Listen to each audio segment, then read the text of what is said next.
Okay, let's talk about timelines for developing IEPs. All right, well, timelines are established by the federal government, and they, again, are legal issues. When a child has been referred for special education services, once the team has met and has decided to proceed with the evaluation, you have 60 days to perform the evaluation. Should you take 60 days? You really shouldn't, because 60 days, folks, is 2 months. And so the child receives no services during the evaluation process because you don't know whether they have a disability or not. So that evaluation needs to be done as quickly as possible.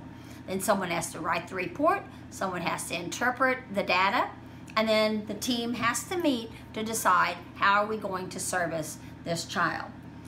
After you have 60 days, and let's say the evaluation is finished, at that evaluation meeting, you would probably proceed to develop an IEP. Let's say that you can't, well then you have another 14 days. So you're looking at roughly 74 days from evaluation to implementation of the IEP.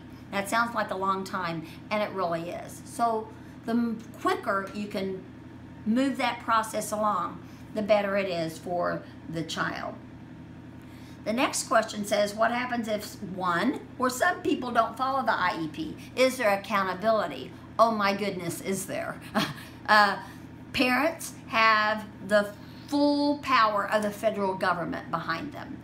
If a child has an IEP, it has been signed off by the committee members, and it says that that child is to receive services, that is a legal document, and they absolutely, positively are to receive services. Now, let's say that they're not. So let's just use this as an example.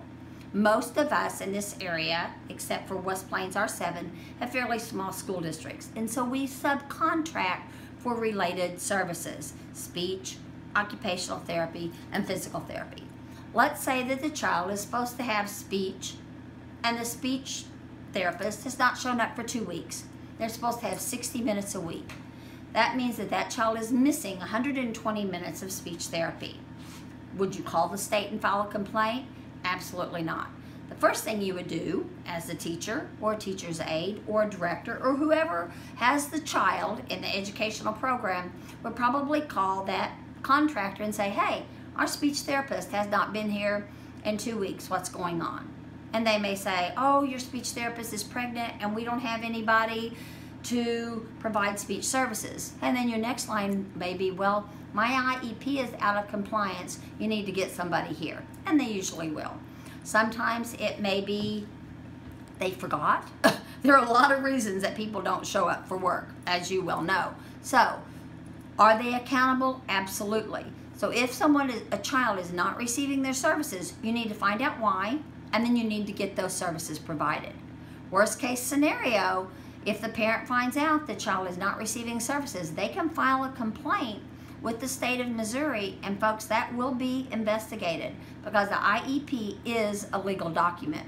Hopefully that is way, way, way down the list and the very last thing that you or a parent would do. If you have a provider, a subcontractor for services, and they are not providing services, you might just want to change who your contract's with. There are a lot of people that provide speech services, occupational therapy, counseling services, those kinds of things. So if you have a provider who is not meeting the legal confines of the developed IEP, I would suggest that you change providers. And you know what? Parents understand that. If they say, how come my child hasn't been to speech in 2 weeks? And your response is, I don't know, probably not a great answer. But if your response is, they don't have enough people, we're changing contractors, most parents will understand that. If someone is supposed to provide services and they're sick, they can make up those minutes. So remember that too. Just because somebody was supposed to be there Thursday at 9 a.m. and they don't show up, is your IEP out of compliance? Yes, it is. But can those services be made up? Sure. Maybe they're going to come on Friday morning. And that happens all the time. So that's really not a big issue, especially if your therapist calls and says, hey, I have a sick kid. I'm not going to be there Tuesday or Wednesday, but I'm going to make up my time Thursday and Friday.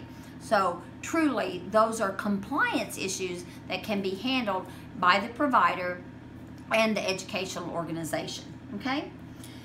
One of the big questions that you have here is, how do we deal with situations when we have a family who is refusing screening or services for a child with an observed delay? First of all, a delay, folks, is not a disability. So that does not generate an IEP. That's going to generate interventions. Secondly, under the law, if you screen every child, a parent really cannot refuse screening. Now, out of consideration for parents, a letter should go home and tell everybody we're doing a vision screening, or we're doing a dental screening, or we're doing a hearing screening, or we're doing an eye-hand screening. But if you're screening everyone in the group, then really I wouldn't expect any parent to refuse. If you have a parent who refuses services in early childhood special education, you probably don't have a lot of recourse. I've been in this business 38 years. I have never, ever had a parent refuse services. The more likely question is, what am I going to do with a parent who wants their child to have more services? Okay? So most parents will not refuse services.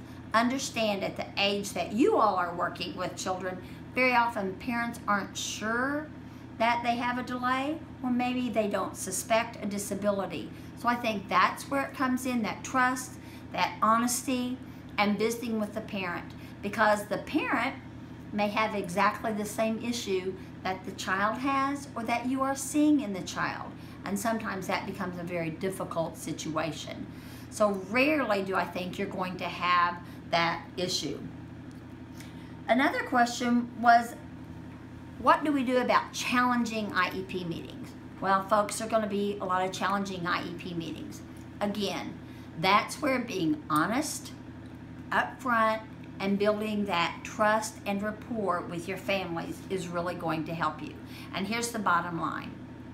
Everyone sitting at that IEP meeting should have one interest: what is best for that child. Not, am I right? Can I prove them wrong? Can I make them look like an idiot? And I've been to some IEP meetings where that's exactly what the people wanted to do. And that's when whoever's in charge needs to bring the table back and say, okay guys, here's what we're here for. We're here to see what we can do to meet the best educational needs of this individual child.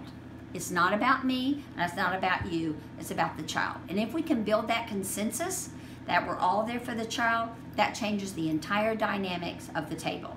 Sometimes if someone's angry and losing their sense of humor, and it may be you may just have to say, why don't we all take a break, go get a cup of coffee. I always have chocolate on the table. Chocolate solves a lot of problems at an IEP meeting. So be honest, upfront, take a break when you need to, have your data there. And here's the other thing, if you don't know the answer to a question, that's the answer. I don't know. I'll do my best to find the answer. We can stop the meeting right here. Let me hunt that up, find the answer, and we can reconvene. So don't say something that's going to be binding if you can't prove it or you really don't know the answer. And there are a lot of times that I have to tell parents flat out, I don't know. And the parents will respect you for it.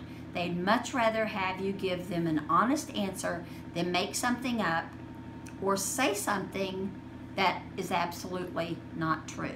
So that's the best information that I can give you at an IEP meeting when it's challenging. Go with the idea that nobody's right and nobody's wrong. You're there for the best interest of that child. And if somebody is unhappy, then stop, take a break, and reconvene. If you have any other questions, I'll be glad to answer individual questions, and Dr. Moore can send me very specific questions because most of these questions are very general, and I know that my answers are very general and they may not address the individual concerns that you have about a specific child. So if you have a specific question, you can send that to Dr. Moore and she can email that to me, and I'll be glad to assist you with that. But I really believe that the Department of Elementary and Secondary Education in Jefferson City under special education will answer a lot of questions for you. And also your local school district is a huge resource. Talk to some of those special education people and talk maybe to some parents who have a child with a disability. They're also a great resource too. I've really enjoyed this. I hope I've answered some of your questions. Thank you so much for watching.